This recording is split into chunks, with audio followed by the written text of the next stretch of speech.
Warning: this story will break your heart before it puts it back together. Prologue. They say rejection is the cruelest gift a mate can give you. But they're wrong. The cruelest gift is when your mate rejects you, marks another woman at the altar, and then spends the next 7 years hunting you down because he realized too late that you were the one thing keeping him alive. That's not philosophy. That's my life. When the bond breaks, they don't tell you about the sound it makes. It's not a snap or a tear. It's a scream that only your soul can hear, a howl that echoes in the empty space where your wolf used to live. It's the feeling of being ripped in half while standing perfectly still, watching the person who was supposed to love you choose someone else in front of everyone you've ever known. My name is Sage Winters, and I was 18 years old when I learned that mate bonds are just pretty lies the universe tells to make you vulnerable. 18 years old when I stood at the Moon Temple in a white dress that cost more than my foster family's yearly income, waiting for Alpha Cade Blackthorn to complete our bond. 18 years old when he looked at me with those storm grey eyes I'd dreamed about since I was 15 and spoke the words that shattered my world.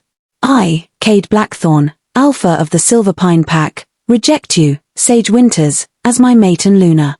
The temple went silent. 300 pack members holding their breath, waiting to see if I would survive what came next. The rejection pain hit like silver burning through my veins, like my wolf was being skinned alive from the inside. I felt her dying, felt the part of me that made me whole fracturing into pieces too small to ever put back together. But it was his next words that killed something even deeper than my wolf. "You're weak," he said, his voice carrying across the temple with alpha authority that made everyone listen, made everyone believe. "Broken. Not worthy of an alpha. Not worthy of this pack." Then he turned to her. Vivienne Ashcroft, standing at the edge of the altar in a red dress that looked like blood against her pale skin. Beautiful, powerful, connected to every major pack in the Northern Territories. Everything I wasn't. He marked her right there, right in front of me. I remember the taste of copper in my mouth from biting my tongue to keep from screaming. I remember my foster mother's hand on my arm, trying to hold me upright as my legs gave out. I remember the pitying looks, the whispered gossip, the way people who'd called me friend suddenly couldn't meet my eyes. Most of all, I remember running. Out of the temple, through the packlands, into the rogue territories where civilized wolves didn't go. Running until my human legs gave out and my broken wolf couldn't even whimper anymore. Running until I crossed so many territorial borders that no one from Silverpine could track me without starting a war. That was 7 years ago. 7 years of surviving in the spaces between pack territories. 7 years of learning that the girl Cade called weak had more strength in her than he ever imagined. 7 years of becoming something the wolf world had never seen before. A rogue with healer abilities that grew stronger the farther I got from pack politics and alpha commands. I built a life in the human world. Seattle, where the rain washed away scent trails and the crowds made it easy to disappear. I worked at a bookstore, lived in a tiny apartment that smelled like old coffee and new pages, and learned to exist with a wolf so damaged she only whispered in my mind instead of howling. I thought I was free. I thought I'd finally escaped the past. Then he found me on a Tuesday night in October, collapsing outside my bookstore in a rainstorm, bleeding from a wound that should have killed him, and whispered 3 words that shattered my carefully built world. "I'm dying, Sage." Before we begin, drop a comment below with your country and what time it is right now where you're watching. Whether it's sunrise in New York, midnight in Australia, afternoon in Sydney, or evening in Canada, I want to know. Don't just sit back. Tell me where in the world you are. Now, let's dive into the story. Chapter 1. The Wounded Alpha. The rain came down in sheets, turning Seattle's streets into rivers of reflected neon and blurred headlights. I locked the bookstore's front door at exactly 10:47 p.m., the same time I'd locked it every Tuesday for the past 3 years. Routine was safety. Predictability was survival. In the human world, you could disappear into patterns so normal that no one looked twice. My umbrella fought the wind as I stepped onto the sidewalk, my senses automatically cataloging the environment the way they'd been trained since childhood. Coffee shop across the street closing down. Homeless man in his usual doorway 3 buildings over. traffic light changing from red to green. Nothing out of place. Nothing threatening. Then the scent hit me. Blood. Silver poisoning. And underneath it all, a smell I'd spent 7 years trying to forget. Pine and storm and something wild that made my broken wolf stir for the first time in months. No. It couldn't be. I turned, and my umbrella slipped from numb fingers. He was on his knees in the alley beside the bookstore, one hand pressed against the brick wall to keep from collapsing completely. Rain plastered his black hair to his skull, and even in the dim light I could see the gaping wound in his side, silver-black veins spreading from it like poison crawling under his skin. Cade Blackthorn. The alpha who'd rejected me. The mate who'd chosen someone else. Dying in a Seattle alley 7 years and 300 miles from his territory. My first instinct was to run. My second was to let him die. My third, the one I hated myself for, was the healer training that had been drilled into me since I first shifted. The oath I'd taken before I even understood what it meant. Never turn away from suffering, no matter the cost. Sage. My name was barely a whisper, but it cut through the rain and the years between us like a blade. His storm-grey eyes found mine, and I saw something in them I'd never seen before. Desperation. Please. I should have walked away. Should have let karma do its work. Should have remembered the girl in the white dress and the words that destroyed her. Instead, I moved. Years of rogue survival had taught me to make fast decisions and live with the consequences. I crossed the distance between us, my hands already glowing with the faint gold light that marked healer magic. Up close, the wound was worse, a jagged tear that went deep, the edges blackened with silver that had been melted into the weapon. Someone hadn't just wanted to hurt him. They'd wanted to make sure he stayed down. What happened? I asked, my voice colder than the rain. Ambush. He gritted his teeth as my fingers hovered over the wound, assessing the damage without touching. Bloodmoon Pack. They've been hunting me for weeks. Bloodmoon. One of the most vicious packs in the region, known for territorial expansion and brutal tactics. Why would they target Silverpine's alpha? I need to get you off the street, I said, the healer in me taking over even as every other part of me screamed to leave him. Can you walk? Do I have a choice? You always have choices, Cade. You taught me that. The bitterness in my voice made him flinch, but I didn't care. I got my shoulder under his arm, supporting his weight as we stumbled toward my apartment 2 blocks away. He was heavy, all muscle and barely controlled strength, and the mate bond that should have been dead stirred with each point of contact between us. My wolf whimpered. Actually whimpered. The traitorous bitch.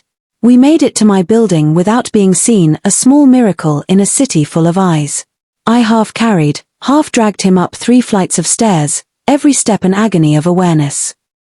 His scent wrapped around me, his breath warm against my neck, his hand gripping my shoulder with enough strength to leave bruises. My apartment was exactly what you'd expect from someone in hiding, small, sparse, functional. No pack photos, no personal items that could be traced. Just books and silence and the carefully constructed life of someone who'd learned to exist without roots. I dropped him on my couch and he groaned, the sound deeply male and pained. The wound was still bleeding, soaking into my cushions, and the silver poisoning was spreading. I could see it in the veins darkening along his ribs, creeping toward his heart.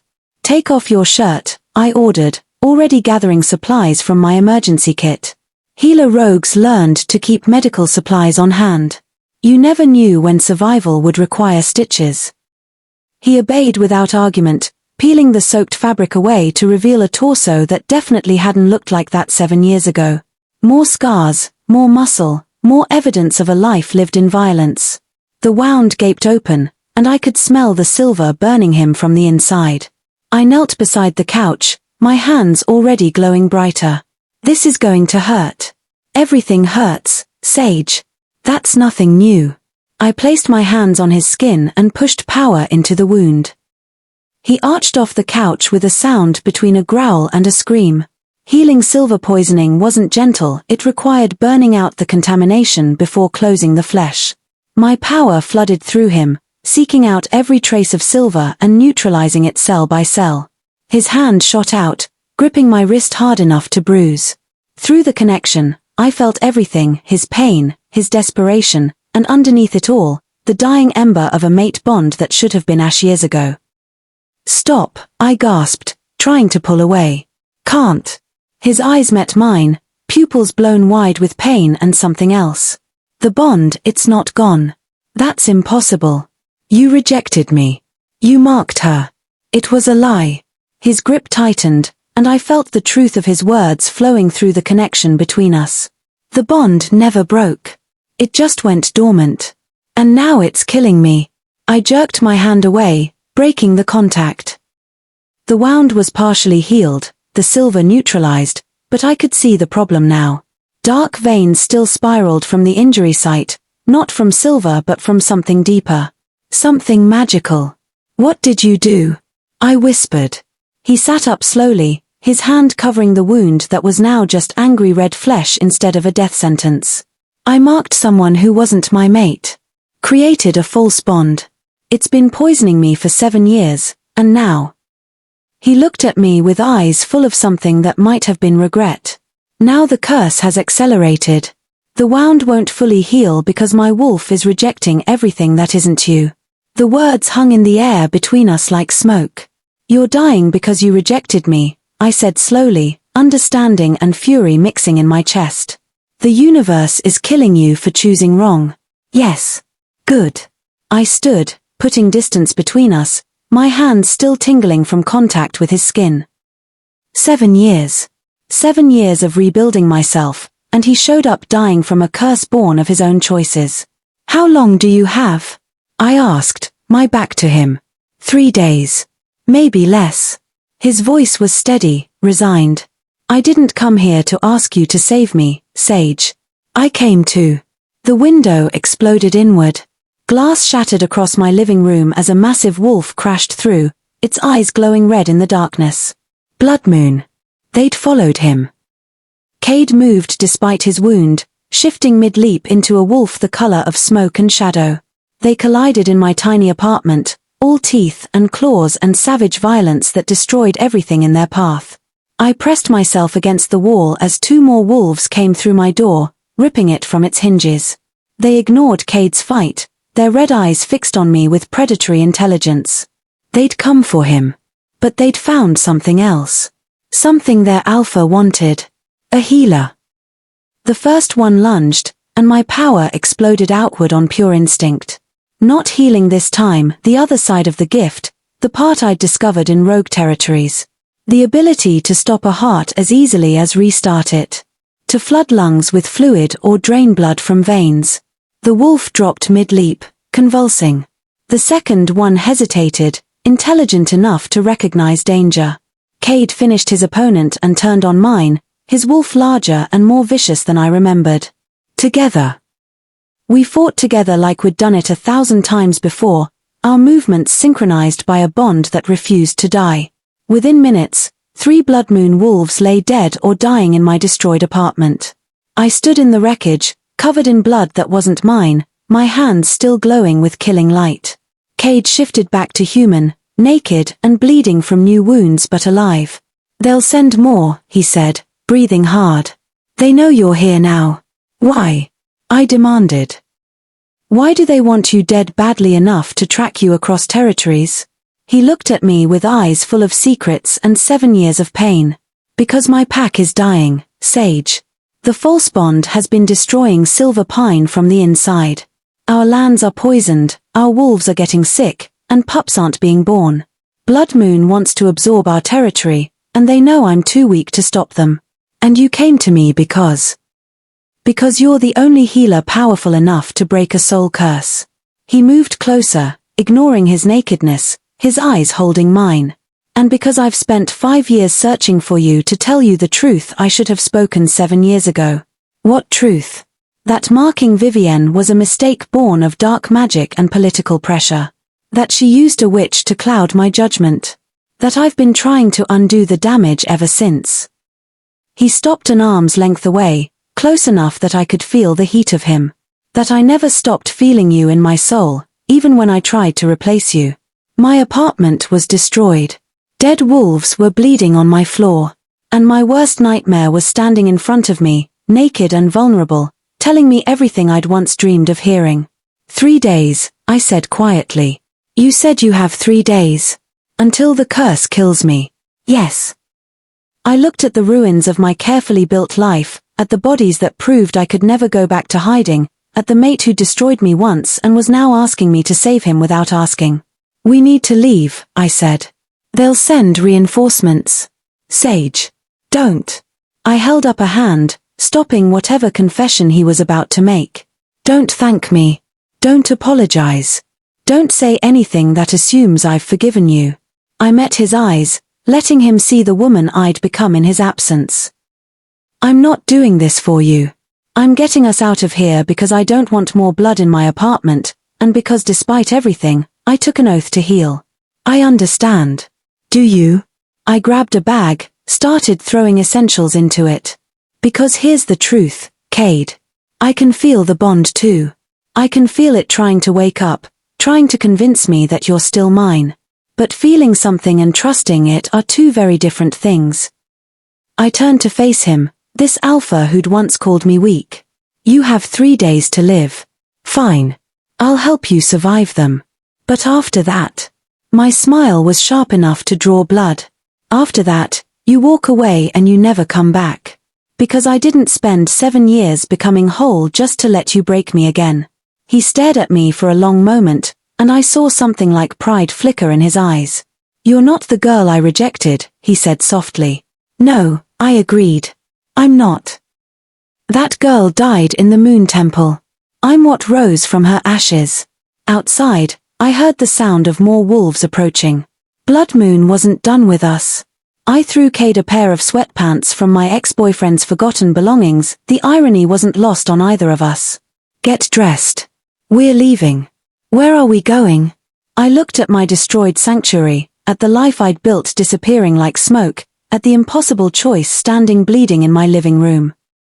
Somewhere they can't find us, I said. At least not for 3 days. What I didn't say, what I couldn't say, was that I could already feel it. The curse wrapped around him like chains, pulling him toward death. And the horrible, terrifying truth settling in my bones. I could heal him. My power was strong enough to break a soul curse. But the cost would be the one thing I swore I'd never give him again. A completed mate bond. Chapter 2, Trapped Together. We made it 4 blocks before they found us again.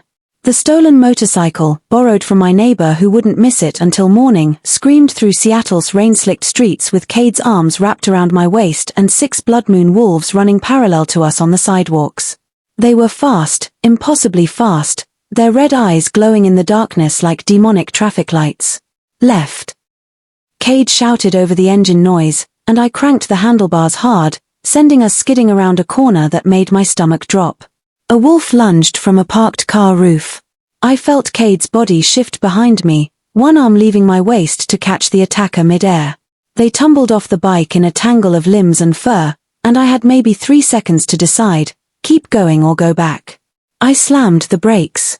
The motorcycle fishtailed to a stop, and I was off it before the engine stopped screaming. Cade was already losing, still weak from the wound, outnumbered, fighting a battle his dying body couldn't win. 3 wolves circled him, their tactics coordinated and vicious. My power exploded outward like a shockwave. The nearest wolf dropped, its heart stuttering in its chest. Not dead, I wasn't a killer by nature, but incapacitated. The second one I hit with a precision strike to its nervous system, sending it into convulsions. The third was smart enough to back off, reassessing the threat. Cade shifted back to human, breathing hard, new wounds opening across his chest. I told you to run. You don't tell me what to do anymore, I snapped, my hands still glowing. Get on the bike. We didn't make it another block. The remaining Blood Moon wolves had called for backup, and suddenly the streets were crawling with them. Too many to fight, too fast to outrun. They herded us like prey, driving us away from the populated areas and toward the industrial district where screams wouldn't carry. We ended up cornered in an abandoned warehouse, the kind of place where bodies disappeared and questions didn't get asked. The motorcycle lay on its side, leaking oil. Cade stood with his back to mine, both of us surrounded by at least a dozen wolves whose red eyes promised violence. "Any brilliant healer tricks for this?" he asked, and I could hear the pain in his voice. The curse was getting worse, feeding on the exertion and the stress. "Working on it," I muttered, my mind racing through options that all ended badly. Then the wolves parted, and he walked through. The Blood Moon Alpha was exactly what you'd expect. Massive, scarred, radiating the kind of casual cruelty that came from too much power and not enough conscience. He didn't shift to human, just stood there in wolf form, twice the size of his pack members, letting his presence do the talking. But it was the woman beside him that made my blood run cold. Human. Witch. And wearing a pendant I recognized from the darkest parts of my healer training, a soul shackle, the kind of dark magic artifact that could bind and break mate bonds. "Cade Blackthorn," the witch said, her voice honey-sweet and poisonous. "You've led us on quite the chase." The Alpha is impressed. She smiled, and it was all teeth. "He's also very interested in your healer. Touch her and I'll rip out your throat," Cade growled, and despite everything, despite 7 years of hate and hurt, my traitorous heart skipped at the protective rage in his voice. The witch laughed. "You're in no condition to threaten anyone, Alpha. That curse is eating you alive. I can smell your death from here." Her eyes slid to me, calculating and cold. "But your little rogue healer. She's fascinating. A healer born who can kill. Do you know how rare that is? How valuable?" I felt sick. They didn't just want Cade dead. They wanted me. "The offer is simple," the witch continued. "You die quietly, Cade, and we let her live. In our service, of course. Such a waste to kill a gift like hers." She tilted her head. "Or you can watch her die first, then follow. Your choice." Cade's hand found mine, and the contact sent electricity up my arm. Through the touch, I felt everything. His rage, his fear, his desperate calculation of odds we couldn't beat. "There's a third option," I said quietly. "Sage, don't." I stepped forward, pulling my hand from his. "You want a healer? Fine. But I have conditions." The witch's smile widened. "You're not in a position to negotiate, little rogue. Aren't I?" I let my power flare, gold light filling the warehouse. Every wolf flinched, their instincts recognizing predator even in healer's clothing. "I'm the only thing keeping your Alpha's new territory from being a poisoned wasteland. Cade's curse has been bleeding into his lands for years. You absorb silver pine, you inherit that poison. Unless you have a healer powerful enough to cleanse it." I saw the calculation in the witch's eyes. She knew I was right. "What do you want?" she asked. 12 hours. Alone with him. To assess the curse and determine if I can break it. I kept my voice steady, professional. "If I can, I'll need resources and time. If I can't, you get what you want anyway." He dies, and I'm in no condition to run after using that much power. It was a terrible plan. A desperate plan. But it bought us time. The Blood Moon Alpha growled something to the witch. She listened, then nodded. 6 hours, she said. "In the building across the street. We'll have it surrounded, so don't bother running. And, little healer." Her smile was razor sharp. "If you're lying, I'll make you watch him die slowly before I bind you to our Alpha's service. Do we understand each other?" Perfectly. They escorted us to an old office building, cleared out and abandoned but structurally sound. The Blood Moon wolves took positions around every exit, making good on the witch's promise. We were trapped as effectively as if we were in a cage. The door locked behind us with a finality that made my stomach knot. Cade leaned against the wall, sliding down to sit on the dusty floor. His wounds were bleeding again, the curse veins spreading farther across his chest. In the harsh fluorescent light that somehow still worked, he looked like death waiting to happen. "That was the stupidest, bravest thing I've ever seen," he said, his voice rough. "Yeah, well, I'm full of surprises." I sat across from him, maintaining distance even though every healer instinct screamed to close the wounds. "We have 6 hours to figure out how to survive this." "There's no surviving this, Sage. Blood Moon has us surrounded." Even if we could fight our way through, which we can't, I'm too weak to run, and you'd never make it alone. So what? We just give up. Let them win. I let them win. His eyes met mine, storm grey and devastated. You take the deal. Serve them until you can escape. You've survived worse. Rage exploded in my chest. Don't you dare. Don't you dare play noble sacrifice after everything you've put me through. What do you want me to say? He pushed to his feet, swaying slightly. That I want to live. That the thought of leaving you to them makes me want to tear apart this building with my bare hands. He moved closer, and I stood my ground. Of course I want to live, Sage. But not at the cost of watching you become their weapon. Then help me find another option, I said through gritted teeth. We stared at each other, the air between us crackling with 7 years of unresolved everything. There is one option, he said quietly. The one you already know about. The mate bond. The completed bond that would break his curse and make us both stronger. Strong enough to fight, maybe. Strong enough to escape. No, I said automatically. Why not? Because you rejected me. The words exploded out, 7 years of pain behind them. Because you stood in front of our entire pack and called me weak, broken, unworthy. Because you marked another woman while I was still bleeding from your rejection. Because I spent 7 years rebuilding myself from the shattered pieces you left behind, and I will not give you that power over me again. My voice broke on the last word, and I hated myself for it.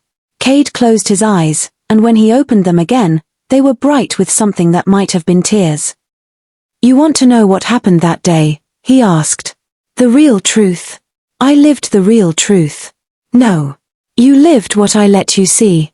He ran a hand through his hair, the gesture frustrated and exhausted. My father was dying. The pack was fracturing under attacks from rival territories.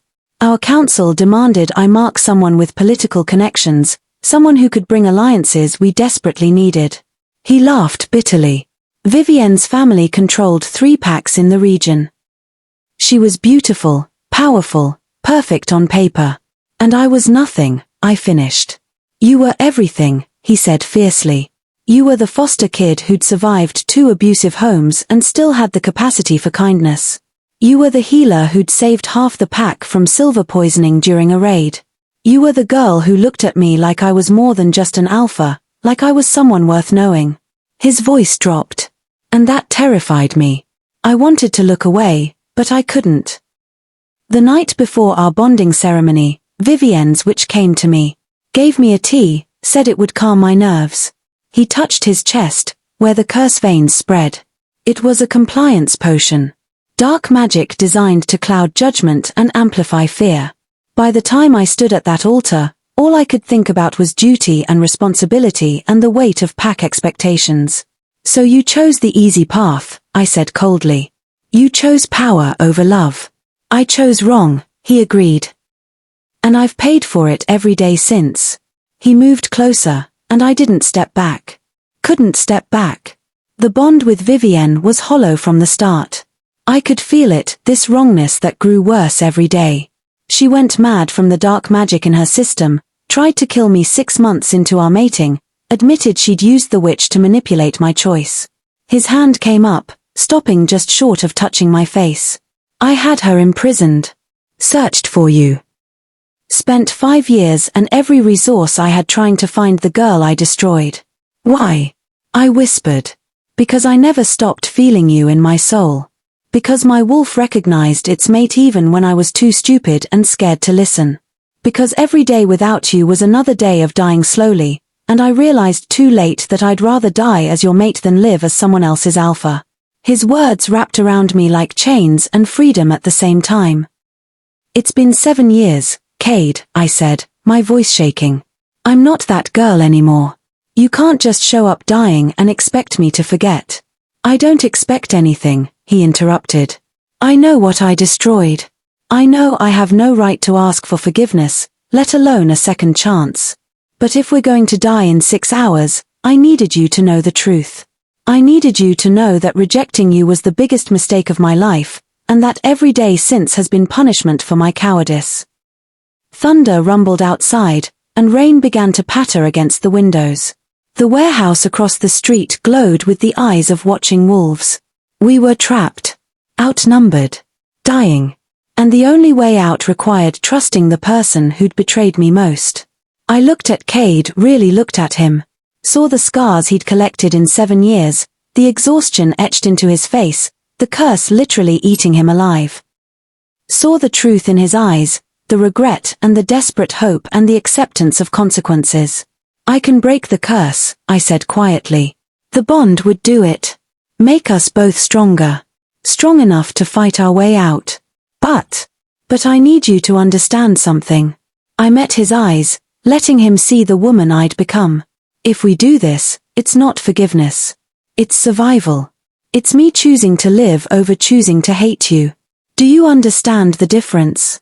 Yes. And when this is over, when we've survived, you're free to walk away, he finished.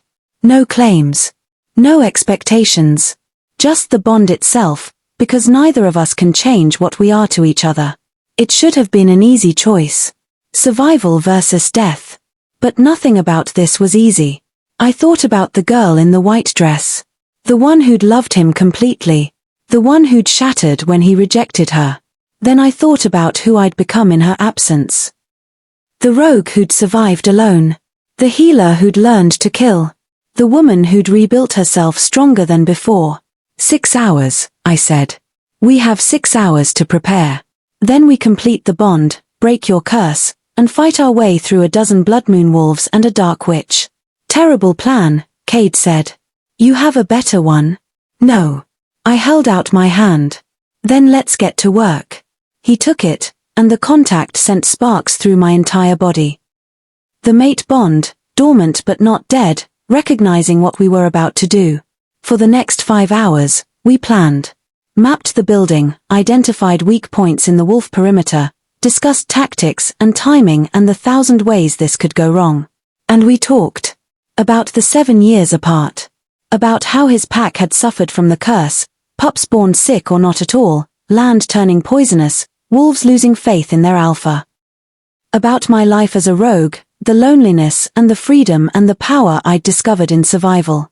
We didn't talk about feelings. Didn't talk about forgiveness. Didn't touch except when necessary. But I felt it building between us. The awareness. The pull. The bond that refused to die even when we'd tried to kill it. When the 6th hour approached, Cade stood at the window, watching the wolves circle. They're getting restless. They know something's coming. I stood beside him, close enough that our shoulders almost touched. Are you ready? To complete a mate bond with the woman I destroyed. To fight impossible odds with a dying body. To possibly die with you instead of watching you become their slave. He looked at me, and his eyes held everything we couldn't say. More ready than I've been for anything in 7 years. I took his hand. Drew him away from the window. Led him to the center of the room where dust motes danced in the dim light. This doesn't fix what you did, I said. I know. This doesn't mean I forgive you.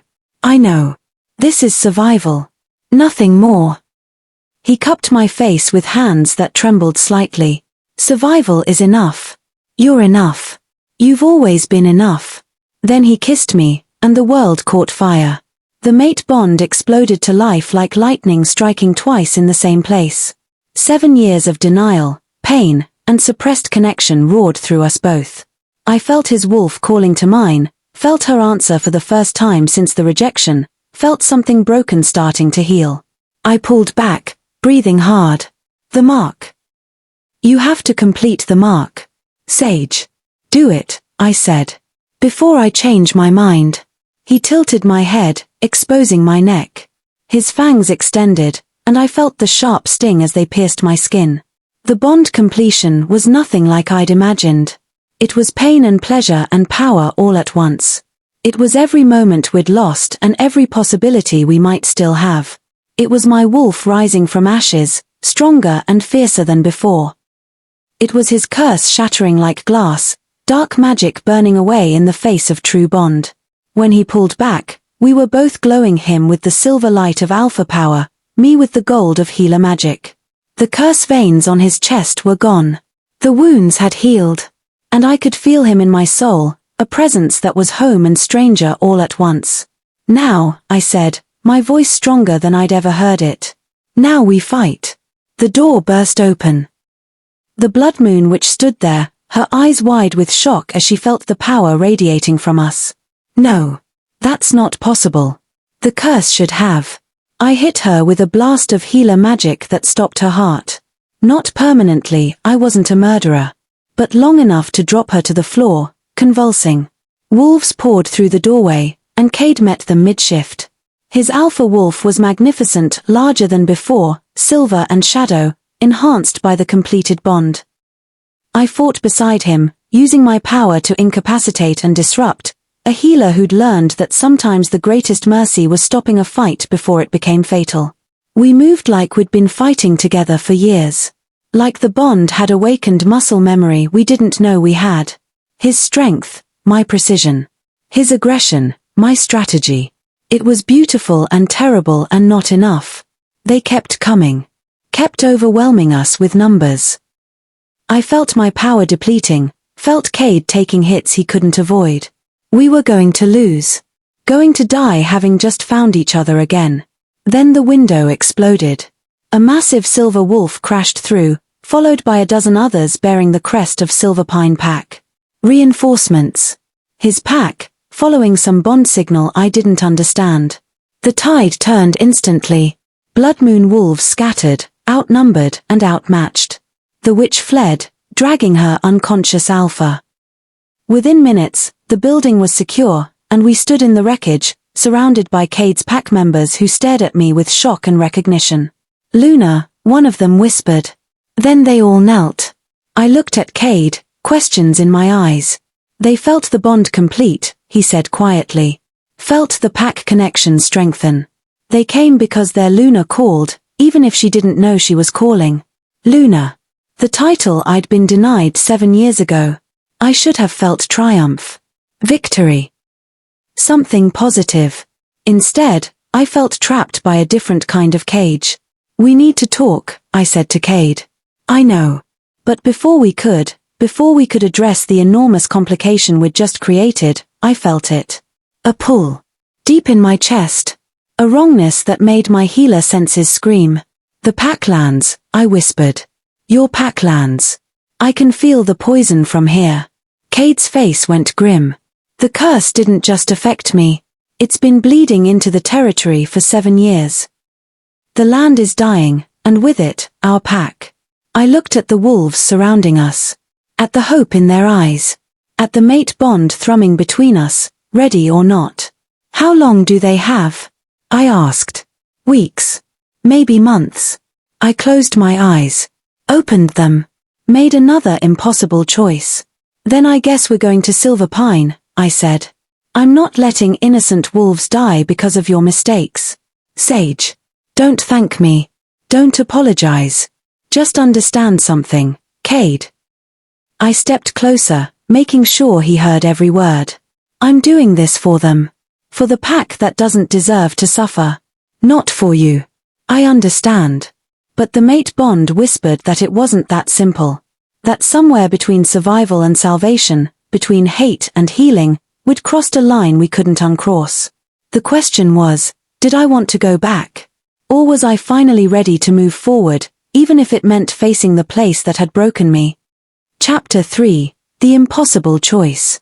The journey to Silver Pine took 2 days by car, or would have, if we'd been traveling straight through. Instead, we stopped at 3 different safe houses, each one a neutral ground maintained by rogue networks I'd helped build during my 7 years of survival.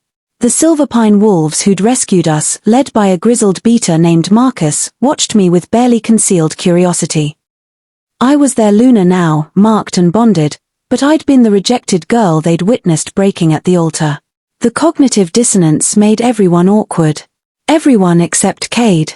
He stayed close but not suffocating, giving me space while making it clear to his pack that I was under his protection. We didn't talk about the bond. Didn't discuss what came next. Just focused on the immediate problem, getting to Silver Pine before the poisoned lands killed what was left of his pack. At the second safe house, a cabin in the mountains run by a rogue couple who owed me favors, everything changed. We'd just finished eating when the witch appeared. Not the Blood Moon Witch. This one was different, ancient, powerful, wearing the traditional robes of the moon goddess's temple. She materialized in the cabin's living room like smoke solidifying, and every wolf in the room went rigid with instinct that recognized something sacred and dangerous. "Sage Winters," she said, her voice like wind through caves. "Healer-born rogue. Breaker of curses. Mate to the dying Alpha." I stood slowly, my power already gathering. "Who are you?" "I am Keeper Moira, third oracle of the Moon Temple." Her eyes, one blue, one gold, fixed on me with unsettling intensity. "And I've come to explain what you've done." Cade moved to my side, protective instinct overriding caution. "What do you mean, what she's done?" "She broke my curse. Saved my life." "Yes," the witch agreed. "But do you understand the cost?" Cold dread settled in my stomach. "What cost?" Moira waved her hand, and the air shimmered. Images formed like smoke, Cade's curse spreading through Packlands, poisoning the earth. His false bond with Vivienne creating a cascade of dark magic that had been slowly killing everything it touched. "A soul curse born of false bonds is not a simple illness," Moira explained. "It's a wound in the fabric of pack magic itself. When you completed the true bond, you didn't just heal Cade. You absorbed half the curse into yourself." The words hit like a physical blow. "That's impossible," Cade said, his voice hard with denial. "I'm healed. The curse is gone. From you, yes." Moira's gaze shifted to me. "But curse energy doesn't simply disappear, Alpha. It transfers. And your mate, in her power and desperation, took the poison meant for you into her own body." I felt it then. The wrongness I'd been ignoring since the bond completed. A cold weight in my chest, spreading slowly like ink in water. "How long?" I asked quietly. "Until it kills you." 6 months. "Maybe a year if you're strong." Moira's expression softened slightly. "But there is a way to break it permanently." "What way?" Cade demanded. The witch smiled, and it wasn't comforting. "The Healer-born gift is unique. You can cure silver poisoning, break mate bonds, neutralize alpha commands. But your greatest power is this: you can cleanse cursed land by channeling poison through your own body and releasing it into the earth." "Absolutely not," Cade said. Moira ignored him, keeping her eyes on me. "If you go to Silver Pine, to the heart of the poisoned territory, you can draw all the curse energy into yourself and purge it. The land will heal. The pack will recover. The curse will end." "And what happens to Sage?" Cade's voice was deadly quiet. "The process will either kill her, or it won't. The curse is already inside her. This way, at least, her death would serve a purpose." Silence fell like a hammer. I looked at Cade and saw everything in his face: rage, terror, denial. The mate bond between us thrummed with his emotions, so strong I could barely separate them from my own. "There has to be another way," he said. "There isn't." Moira's voice was matter-of-fact. "The curse was created by dark magic and false bonds. Only true bond magic channeled through a healer-born can break it permanently. Sage is the only one powerful enough to do this. Then we find another healer. Someone else who can." "There is no one else," I said quietly. Healer-born wolves were hunted to extinction for exactly this reason. Too powerful. Too dangerous. I'm the last one. Cade turned to me, and the look in his eyes made my chest hurt. "No. I won't let you sacrifice yourself for my mistakes. It's not your choice." "The hell it isn't. You're my mate, Sage. Mine to protect." "I stopped being yours when you rejected me," I shot back. "And I didn't become yours again just because we completed a bond out of desperation. So what, you're just going to die to prove a point? To punish me? I'm going to die anyway." The words exploded out, 7 years of pain behind them. "The curse is already killing me. Moira just said so. At least this way, it means something. At least this way, innocent wolves don't suffer for your choices." Cade's hand shot out, gripping my arm. "You don't get to do this. You don't get to make me watch you die. You made me watch you choose another woman, I said, my voice breaking. You made me stand there and break while you called me unworthy. So forgive me if I don't particularly care about your feelings right now. The mate bond flared with pain, his and mine, tangled together. Moira cleared her throat. There is one alternative. We both turned to her. The curse can be broken if the false bond energy is completely neutralized. That requires the willing sacrifice of the one who created it. Her eyes settled on Cade. If Vivienne dies by her own choice, accepting responsibility for the dark magic she used, the curse energy would disperse harmlessly. Vivienne is imprisoned and insane from dark magic corruption, Cade said flatly. She's not capable of willing sacrifice. Then your mate dies, Moira said simply. Those are your options, Vivienne's willing death, or Sage's martyrdom. Choose wisely, Alpha. You don't get many chances to make the right decision. She vanished as suddenly as she'd appeared, leaving us in a room full of shocked wolves and impossible choices. I pulled away from Cade, needing space to think. The curse thrummed in my chest, a dark weight that grew heavier with every breath. 6 months to a year. Maybe less if I used my powers extensively. We're going to Silver Pine, I said to Marcus. Tonight. No delays. Sage. Don't, Cade. I held up a hand, stopping whatever he was about to say. I need time to think. Time to figure out if I'm brave enough to be a martyr or selfish enough to want to live.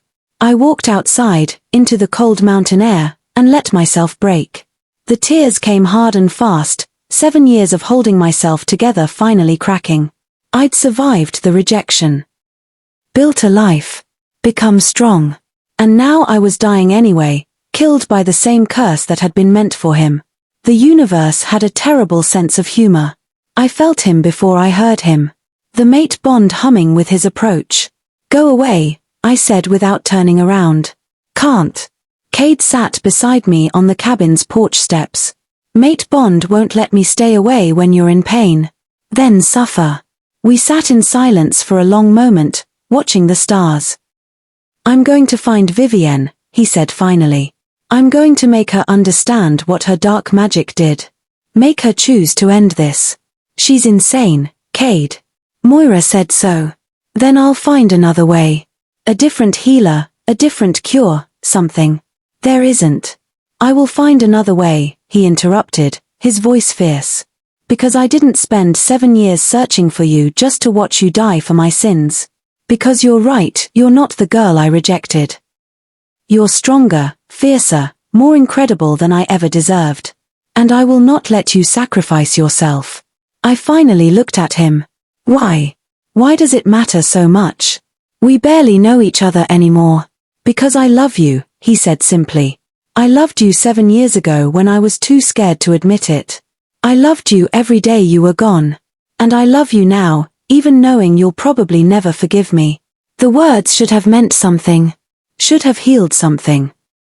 Instead, they just hurt. Love isn't enough, I whispered. Love didn't stop you from rejecting me. Love didn't stop you from marking someone else.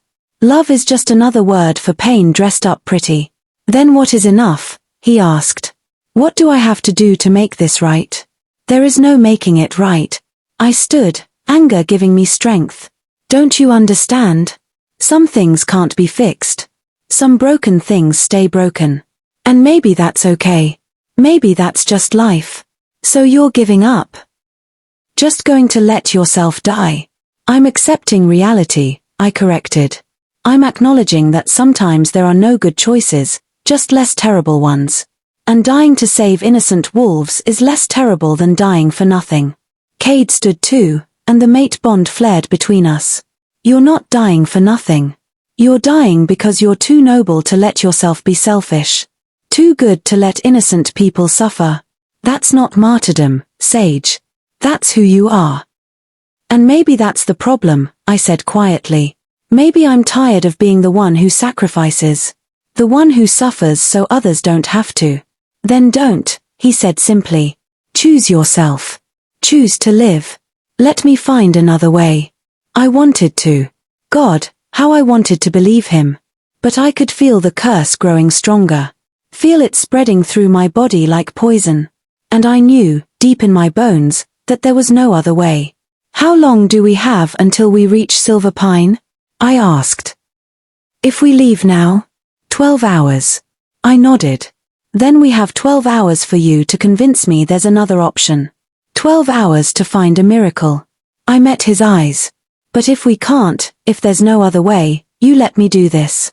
You let me choose my own death instead of waiting for it to take me. Sage. Promise me, Cade. As my mate. Promise me you won't stop me if this is the only way. The words hung between us like a blade. Finally, reluctantly, he nodded. I promise. But I'm going to fight like hell to make sure it doesn't come to that. The drive to Silver Pine was the longest 12 hours of my life. We traveled in a convoy, 3 cars full of Silver Pine wolves, all of them watching me with expressions that ranged from hope to wariness to outright fear. I was their Luna, marked and bonded, but I was also the girl their alpha had rejected. The one who'd disappeared for 7 years. The stranger who might save them or might just be another disappointment. Cade spent the entire drive on his phone, calling in favors, consulting with every magical expert he could reach, trying to find the miracle I'd asked for. I spent it feeling the curse spread. It was subtle at first, a coldness in my chest, a heaviness in my limbs. But as we got closer to Silver Pine, as we entered territory poisoned by 7 years of dark magic, it grew worse.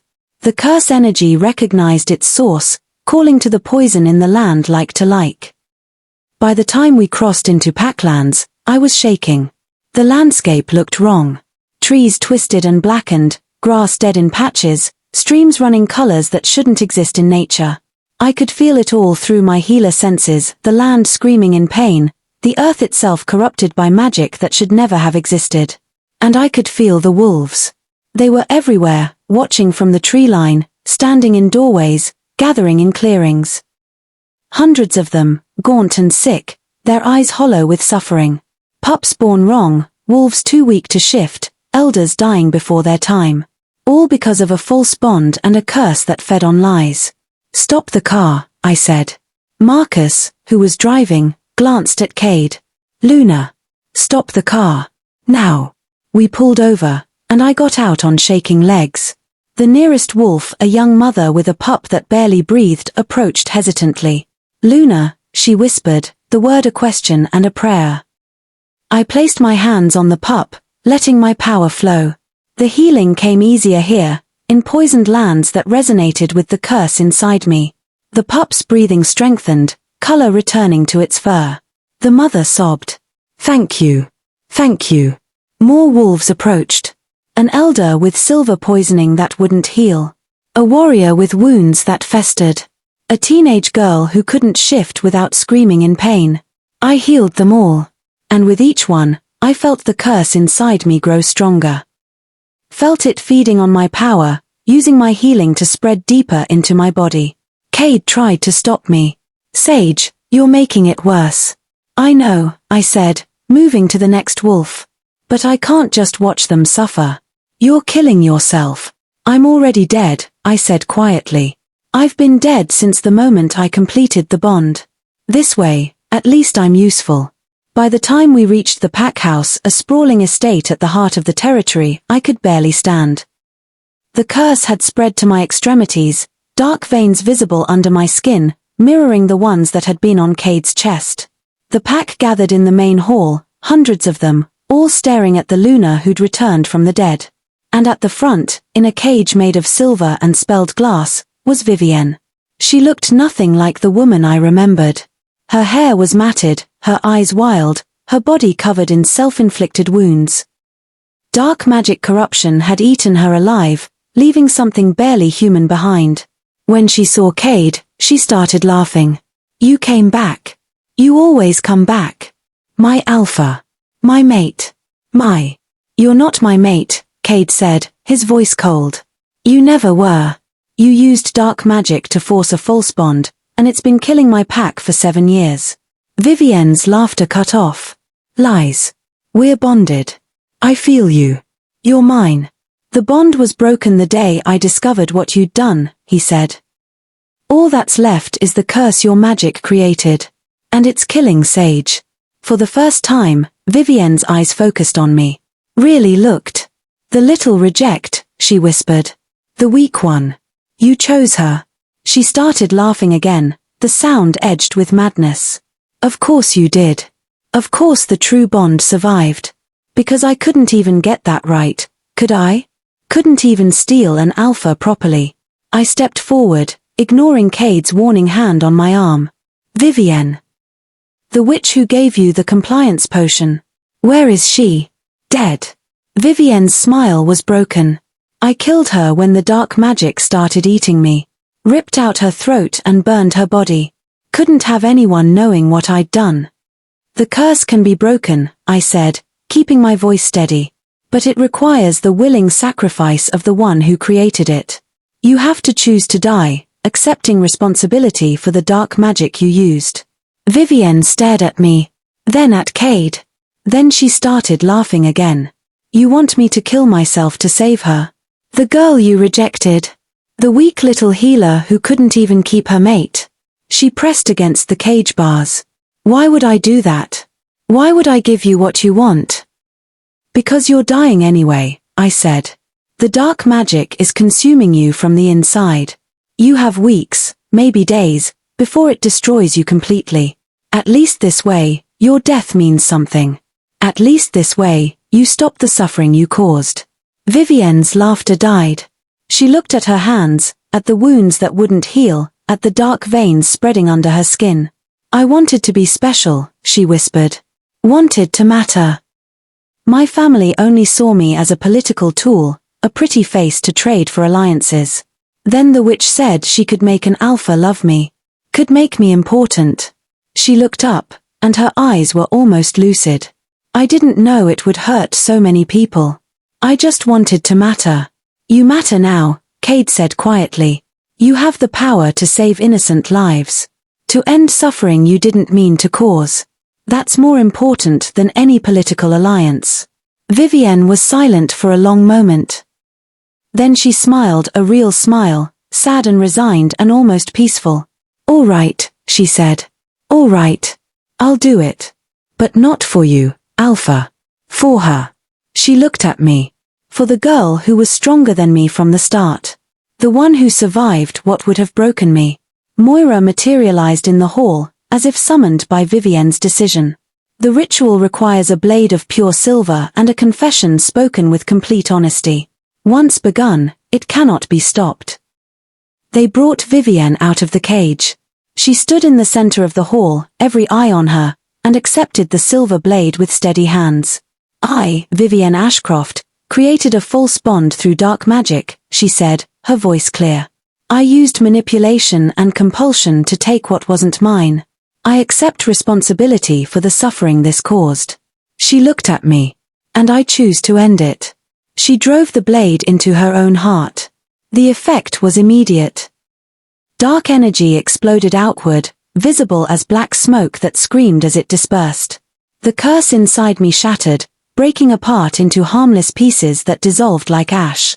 Vivienne collapsed, and Cade caught her before she hit the ground. She looked up at him, blood on her lips, and smiled. Tell my family, she whispered, that I finally did something that mattered. Then she died. The Packlands shuddered. I felt it through my healer senses. Poison lifting, darkness receding, earth beginning to heal. The wolves around us gasped as strength returned, as wounds began to close, as the weight of 7 years of suffering lifted. And I felt the curse inside me crumble to nothing. I was free. Alive. Whole. Cade stood, Vivienne's body in his arms, and looked at me with eyes full of everything we hadn't said. She saved you, he said quietly. In the end, she made the right choice. We all did, I said. Eventually. The pack began to celebrate, their relief and joy filling the hall. But I stood apart, watching Cade arrange Vivienne's body with unexpected gentleness, and wondered what came next. The curse was broken. The pack was saved. I was alive. But I was also standing in the place where I'd been rejected, surrounded by wolves who'd watched me break, bonded to a mate I wasn't sure I could forgive. What happened now? As if reading my mind, Cade crossed the hall and stood before me. I know you said the bond was just survival. I know you haven't forgiven me. I know I don't deserve another chance. He took my hand, his thumb brushing over the mark on my wrist. But you're my mate, Sage. My true mate. And I'm asking, begging, for the chance to prove that I can be worthy of you. The pack had gone silent, watching. I looked at Cade. At the man who'd destroyed me and then spent years trying to undo the damage. At the alpha who'd let a woman sacrifice herself to save my life. At the mate who'd never stopped searching. And I looked at myself. At who I'd become in 7 years of surviving. At the strength I'd found in breaking. At the power born of pain. I'm not the girl you rejected, I said. I know. I'm not going to be a traditional Luna. I'm not going to smile and wave and pretend to be grateful for scraps of affection. I know. And I'm not going to forgive you just because it's easier than staying angry. I know. I stepped closer, close enough that the mate bond sang between us. But I'm willing to try. To see if the person you've become is someone I can love. To see if we can build something real instead of something perfect. Hope flared in his eyes. That's all I'm asking for. Then here's the deal, I said. You want me to stay? Want me to be your Luna? Then you earn it. Every day. You prove that you've changed. You prove that you see me, really see me. Not as the girl you lost, but as the woman I've become. I will, he promised. Every day. For the rest of our lives. The mate bond thrummed with truth. I kissed him, and the pack erupted in cheers. It wasn't a fairy tale ending. It wasn't instant forgiveness or magical healing of all wounds. But it was a beginning. And sometimes, beginnings are enough. Chapter 4, The Bond's Reckoning. The pack celebration lasted 3 days. 3 days of wolves shifting under the full moon without pain, of pups being born healthy for the first time in years, of land slowly turning green again as the curse's poison lifted. 3 days of wolves approaching me with cautious hope, calling me Luna in voices that still carried traces of doubt. 3 days of me pretending I belonged here. I stood at the window of the Luna's quarters. Rooms that had been empty since Vivienne's imprisonment, watching the pack gathering below. They were preparing for the formal Luna ceremony, the ritual that would officially recognize me as their leader and Cade's equal. The irony wasn't lost on me. 7 years ago, I would have given anything for this. Now it felt like a beautiful cage. You're thinking too loud, Cade said from the doorway. He'd developed this habit of appearing whenever my thoughts got too dark, like the mate bond tattled on my emotional state. I'm thinking the appropriate amount, I said without turning around. He crossed the room, and I felt his presence like heat at my back. Having second thoughts. Third, fourth, and fifth thoughts. I finally looked at him. This isn't what I agreed to. I said I'd try. I didn't say I'd become someone I'm not. No one's asking you to. Aren't they? I gestured to the dress laid out on the bed. White, traditional, covered in symbols of pack hierarchy and lunar authority. That dress says otherwise. The ceremony says otherwise. Every wolf down there expecting me to fit perfectly into a role I never wanted says otherwise. Cade's jaw tightened. What do you want to do? I don't know. I paced away from him, energy crackling under my skin. I want to help your pack. I want to heal the damage.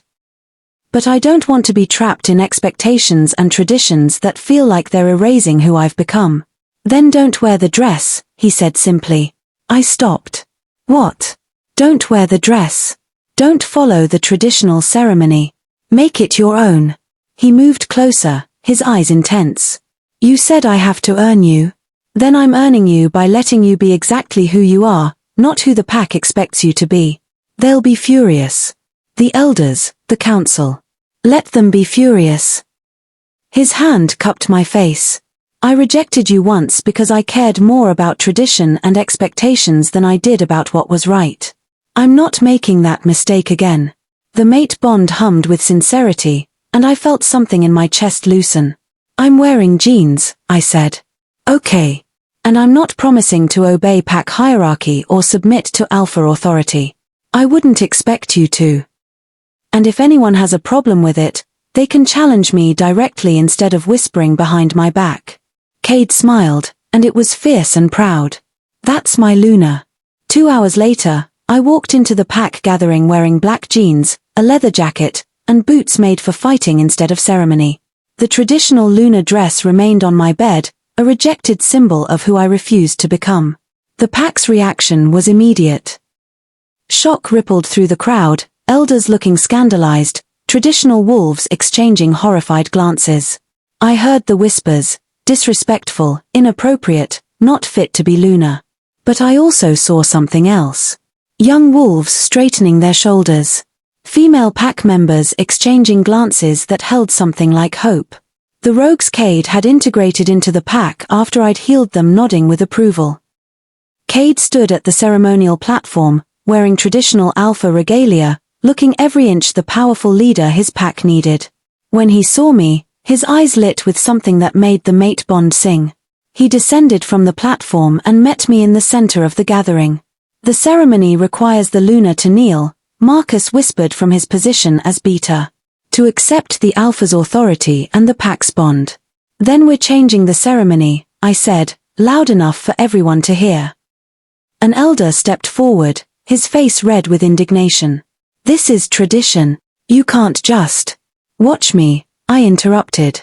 I turned to face the pack, meeting their eyes directly. 7 years ago, I stood in a temple and let tradition destroy me.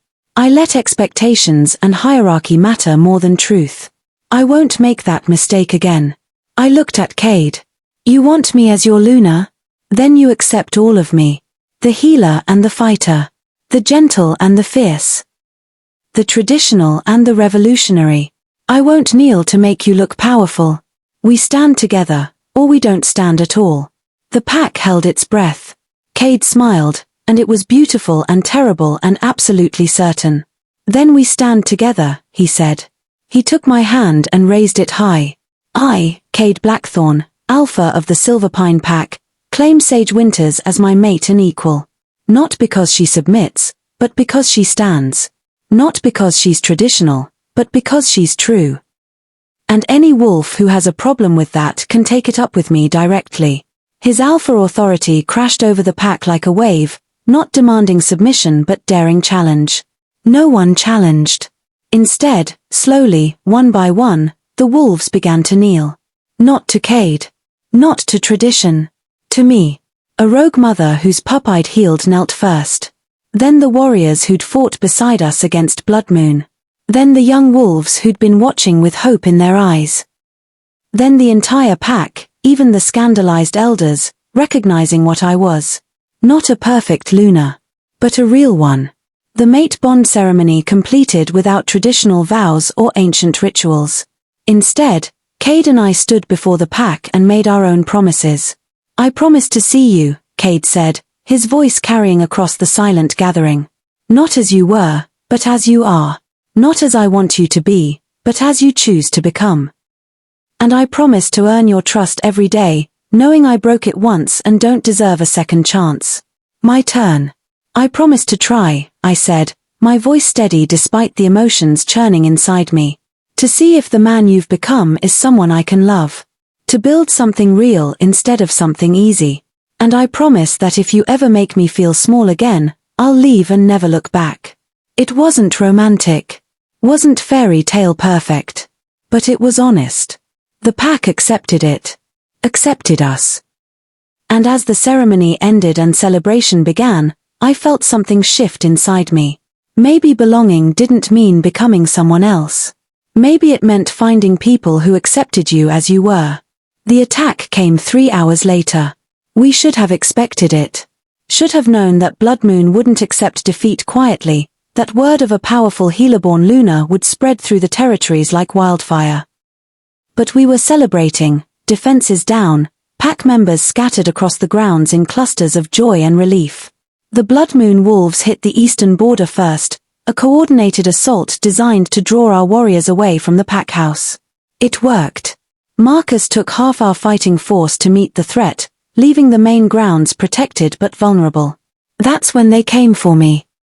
6 elite wolves, moving with professional precision, ignoring everyone else and heading straight for where I stood with a group of pack mothers. They shifted mid-run, becoming men with weapons designed to incapacitate, not kill. They wanted me alive. Cade was across the grounds, and I felt his panic through the mate bond the second he realized what was happening. But he was too far away, fighting his own attackers, unable to reach me in time. I was on my own.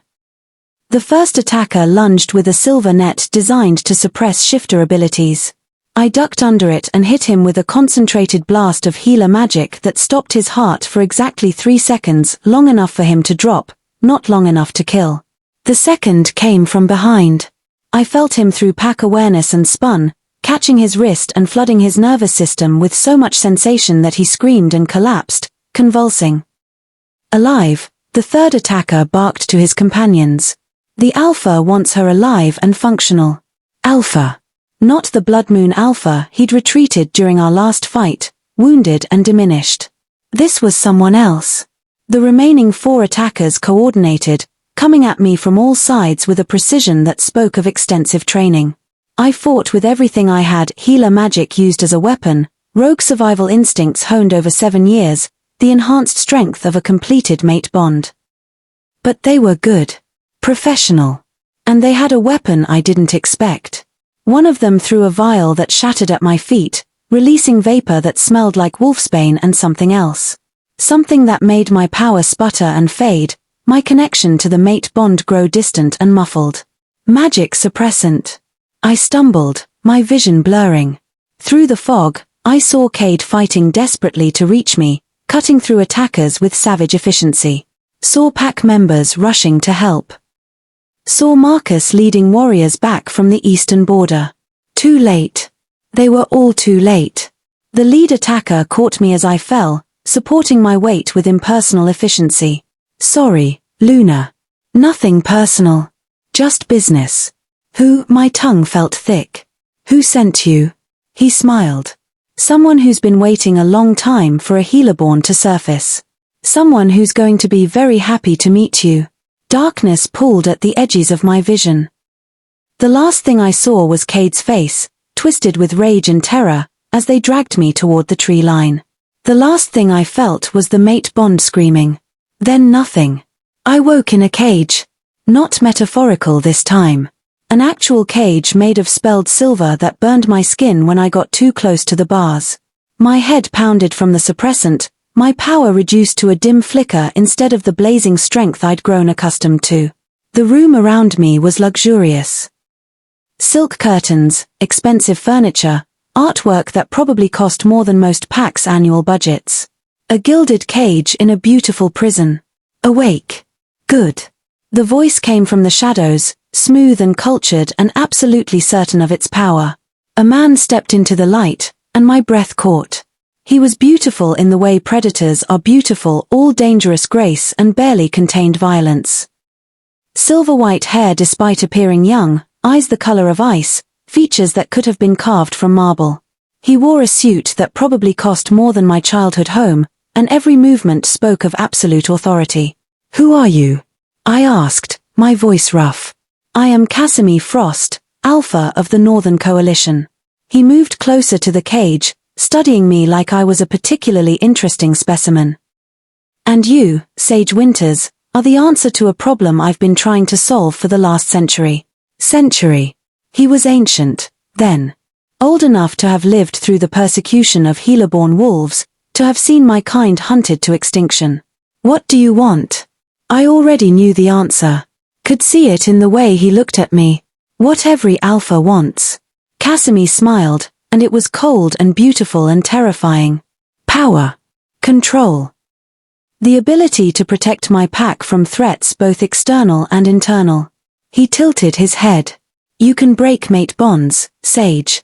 Cure silver poisoning. Neutralize alpha commands. Do you understand what that means? It means you want to use me as a weapon.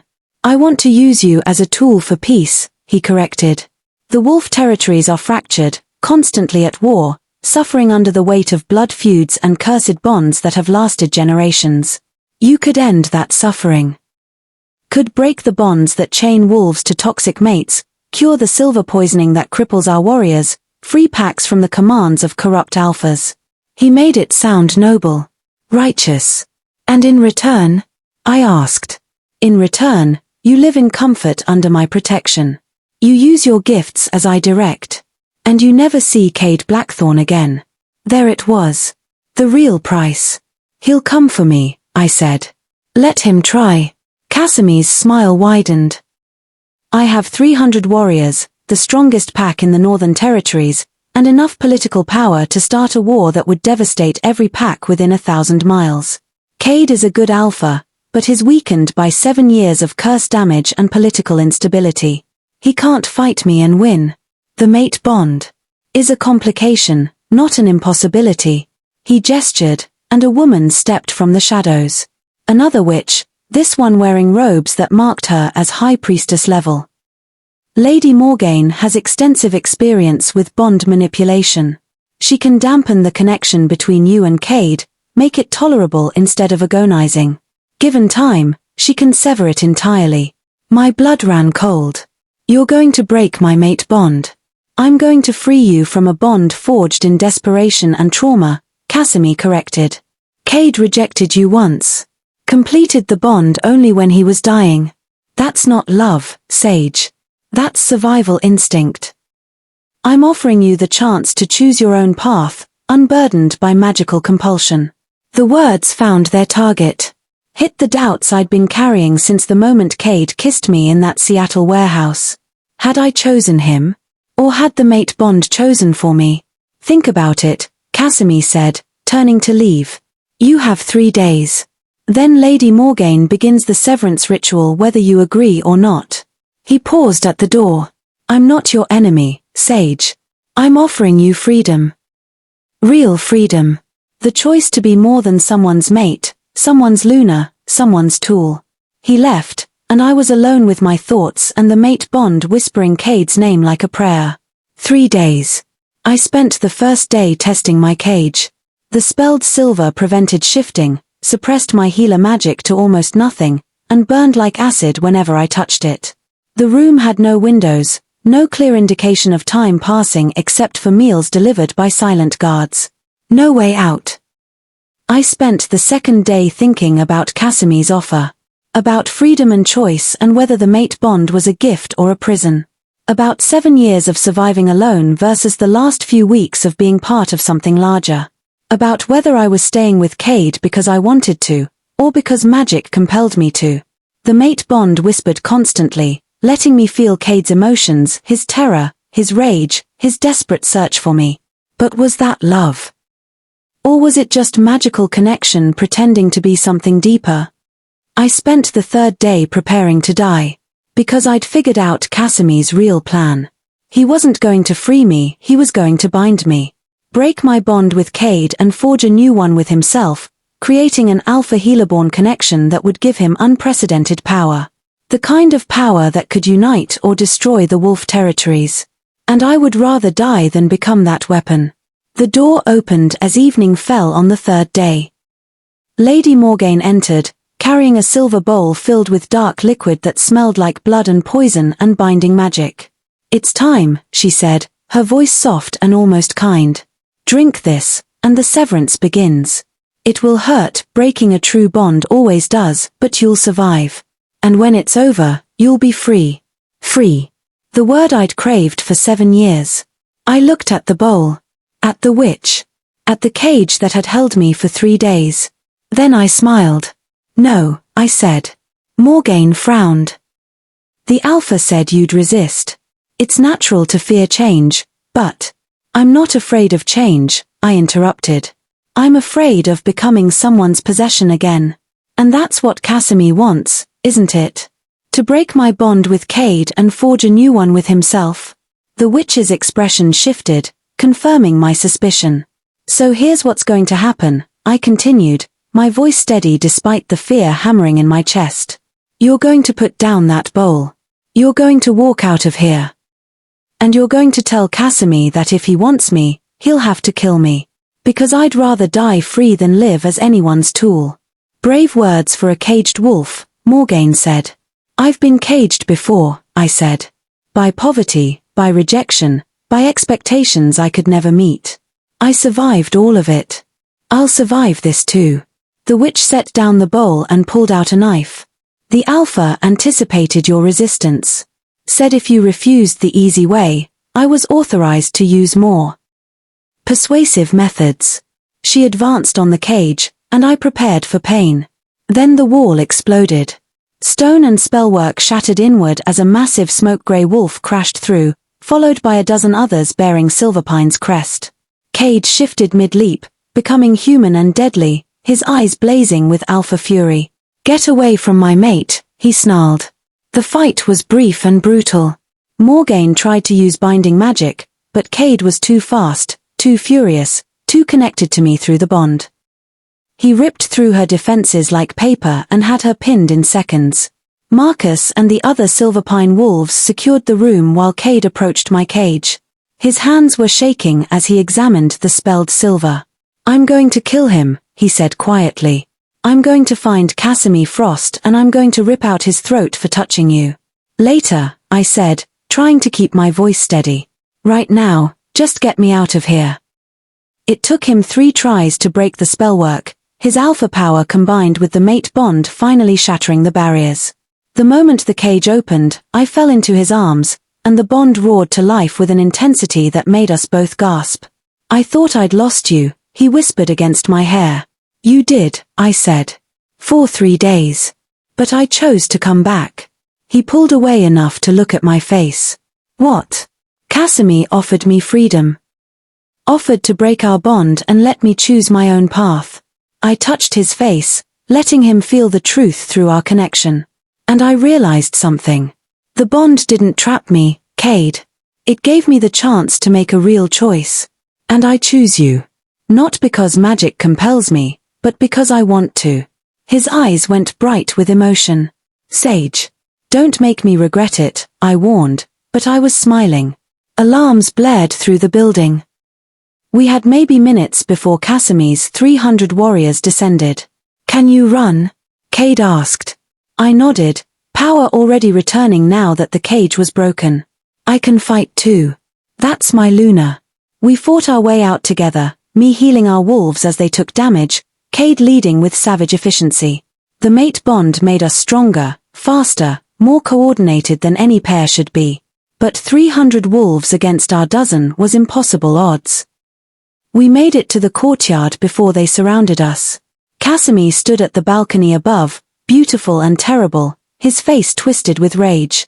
You're a fool, Blackthorn, he called down. You're outnumbered and outmatched. Surrender the Healerborn and I'll let your pack live.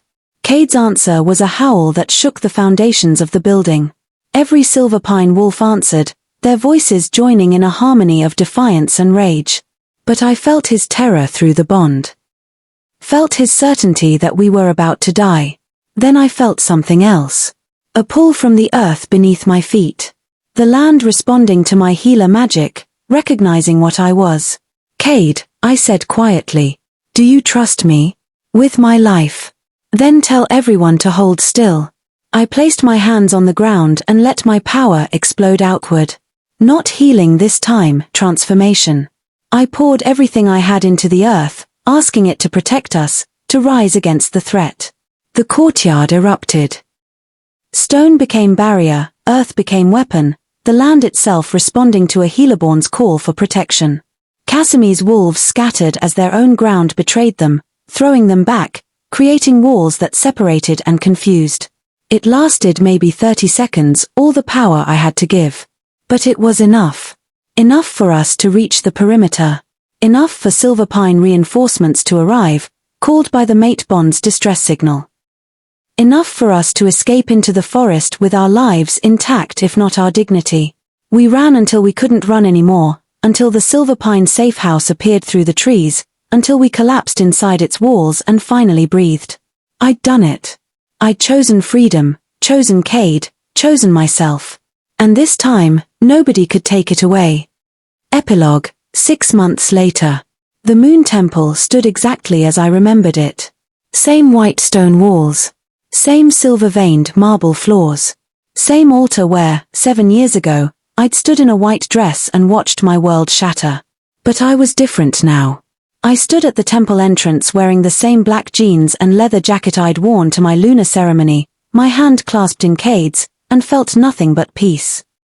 "You don't have to do this," Cade said quietly, his thumb brushing over my knuckles. "We're already bonded. Already mated.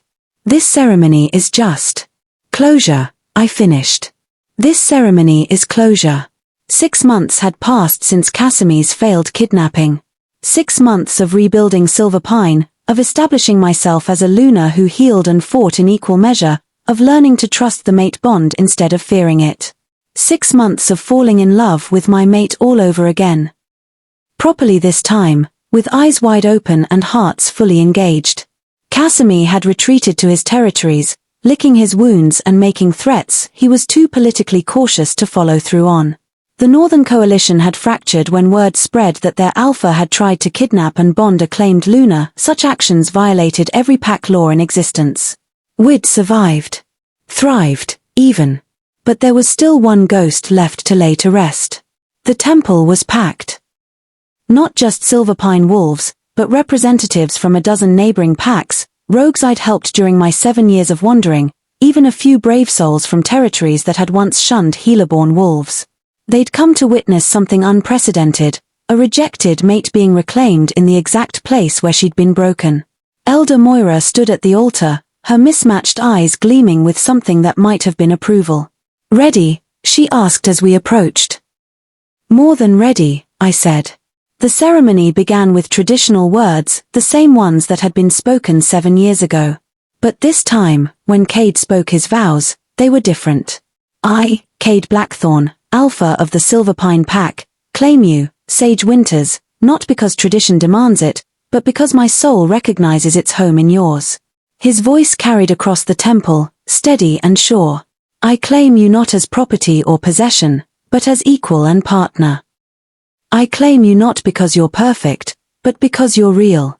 And I promise to spend every day of my life earning the trust one once shattered. My turn. I, Sage Winters, healer-born rogue and Luna of Silver Pine, claim you, Cade Blackthorn, not because a mate bond compels me, but because I choose you." I squeezed his hand, letting him feel the truth through our connection. "I claim you despite your mistakes, because of your growth, and with full knowledge of both. I claim the Alpha who learned to listen instead of command. The mate who learned that strength lies in vulnerability.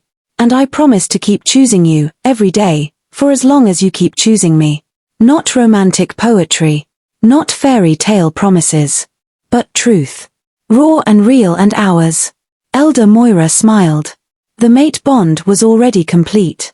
But sometimes, bonds need to be honored in the light instead of forged in darkness. She raised her hands, and moonlight seemed to gather in her palms. "By the authority vested in me by the moon goddess herself, I recognize this bond. Not as a new beginning, but as a reclamation of what should have been. Not as a fixing of what broke, but as a transformation of both into something stronger." She pressed her hands together, and the moonlight exploded outward, washing over Cade and me in waves of silver magic. The mate bond flared, not changing but deepening, becoming something that felt like roots growing deeper instead of chains growing tighter.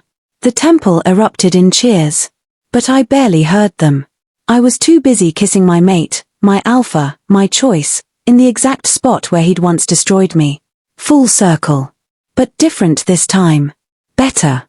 The celebration afterward was chaotic and joyful and everything the original ceremony should have been. Pack members who'd once watched me break now watched me dance. Rogues I'd healed raised toasts to the Luna who understood what it meant to survive alone.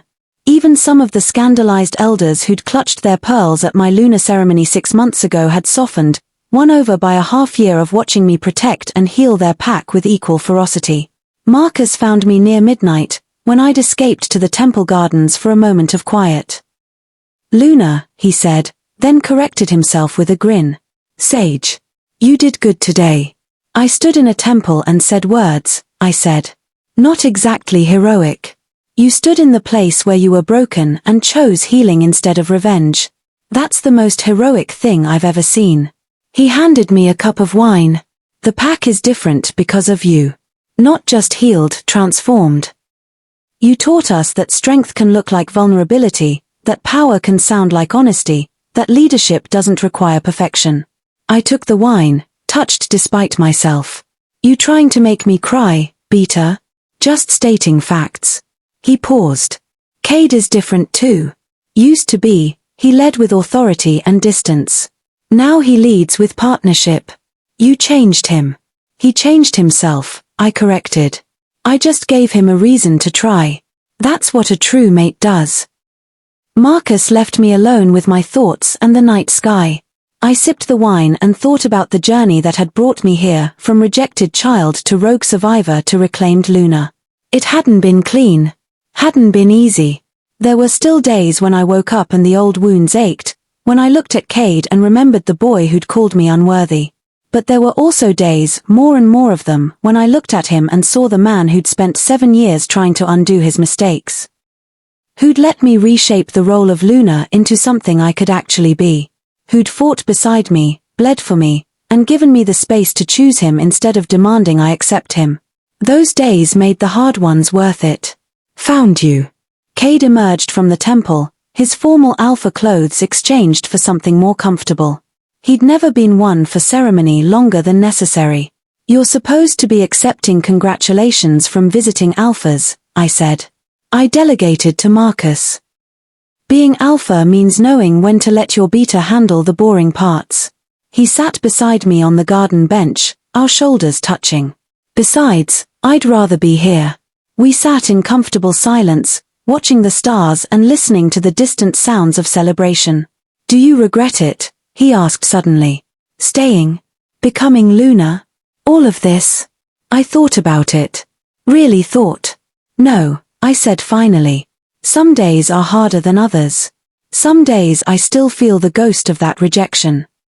But no, I don't regret choosing this. Choosing you. Choosing us. Even though I broke you first. You didn't break me, Cade. I looked at him, making sure he understood. You shattered a version of myself that was too fragile to survive anyway. And in the space where she died, I built something stronger.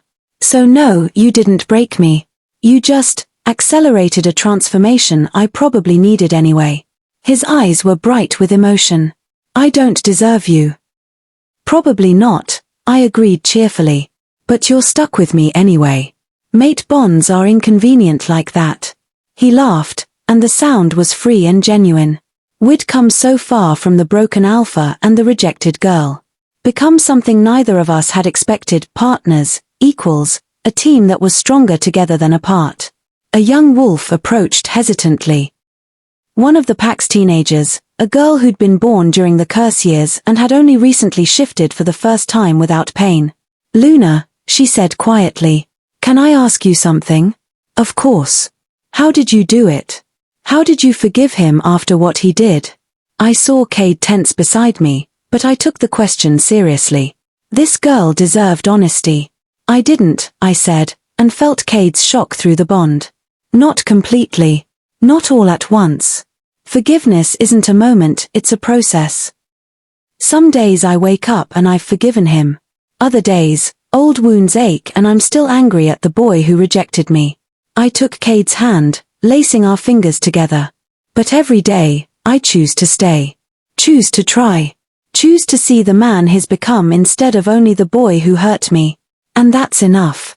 That has to be enough. The girl nodded, understanding in her young eyes. Thank you, Luna. She left, and Cade pulled me closer. You still haven't forgiven me, he said. Not a question. I've forgiven the act, I clarified. I understand why it happened, the pressure, the dark magic, the fear. I've even forgiven the boy you were. I looked up at him. But completely erasing the hurt. Pretending it never happened. That's not forgiveness, Cade. That's denial. And I won't lie to you or to myself about what that rejection cost me. I can live with that, he said quietly. As long as you can. I can. I rested my head on his shoulder. Because the thing they don't tell you about trauma is that you don't have to be completely healed to be happy. You don't have to have forgiven everything to move forward. You just have to be willing to keep trying, keep growing, keep choosing each other even when it's hard. Is it hard? He asked. Being with me? Sometimes, I admitted. But the good outweighs the hard. And that's all anyone can really ask for. We sat there until the celebration wound down, until the last guests departed, until it was just us and the moonlight and the bond humming contentedly between us. Finally, Cade stood and offered me his hand. Ready to go home, Luna? Home. The word still felt new, still carried weight and wonder. But it also felt right. Yeah, I said, taking his hand. I'm ready. We returned to Silver Pine as dawn broke over the mountains, painting the Packlands in shades of gold and rose.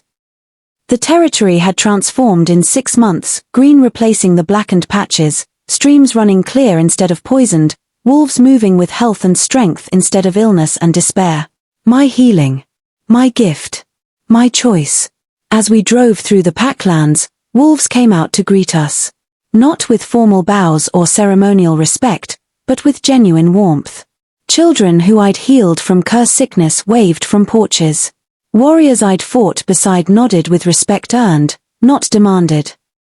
Mothers whose pups had been born healthy for the first time in years smiled with gratitude that had nothing to do with obligation. This was what being Luna meant. Not perfect leadership or flawless wisdom, but showing up every day and doing the work. We pulled up to the pack house as the sun fully crested the horizon. Our home, not the Luna's quarters where tradition demanded we live, but a smaller house on the edge of Packlands that we'd renovated together. A place that felt like us instead of like expectations. Cade carried me over the threshold, and I laughed at the traditional gesture from my decidedly non-traditional mate. What? He said, setting me down gently. Some traditions are worth keeping. And some need to be reinvented, I countered, pulling him down for a kiss that made the mate bond sing. We spent the morning in comfortable silence. Him handling pack business from his home office, me tending the medicinal garden I'd planted in our backyard. Separate but together, independent but connected. It was perfect. Not flawless, but real. Around noon, Marcus arrived with news that made my blood run cold. Casimir Frost has formally challenged Cade's claim to you, he said, his face grim. His invoking ancient pack law, trial by combat for a contested mate bond. The world tilted sideways. That's not possible, Cade said, his voice hard. Sage and I are bonded. Marked. Claimed in front of witnesses. Casimir argues that the bond was completed under duress, that you forced it to break your curse. Marcus looked apologetic. It's a thin argument, but technically valid under old law. And he has enough political support in the Northern Coalition to make it stick. I felt Cade's rage through the bond, felt his alpha instincts demanding he accept the challenge immediately. No, I said quietly. Both men turned to stare at me. No. Cade repeated. No. You don't get to fight for me like I'm property to be won or lost. I stood, decision crystallizing. If Casimir wants to challenge our bond, he challenges me. Not you. Sage, that's not how. I don't care how it's usually done, I interrupted. I'm not usual. I'm a healer-born Luna who survived rejection, curses, kidnapping, and 6 months of pack politics. If Casimir wants me, he goes through me. Not my mate. Marcus looked between us, clearly uncertain. Luna law doesn't technically allow for. Then we change Luna law, I said. We've been changing traditions for 6 months. Why stop now? Cade was silent for a long moment. Through the bond, I felt his conflict, protective instinct warring with respect for my autonomy, alpha dominance fighting against partnership equality. Finally, he smiled. It was fierce and proud and absolutely certain. Okay, he said. You fight your own battles, Luna. And I'll be right there beside you when you do. The challenge was set for the next full moon. 1 month to prepare for a fight that would determine not just my future, but the future of every Luna who came after me.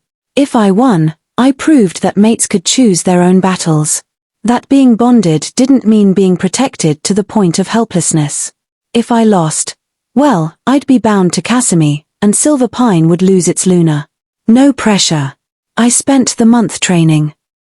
Not just physical combat, though Marcus put me through drills that left me exhausted and bruised, but also honing my healer abilities as weapons.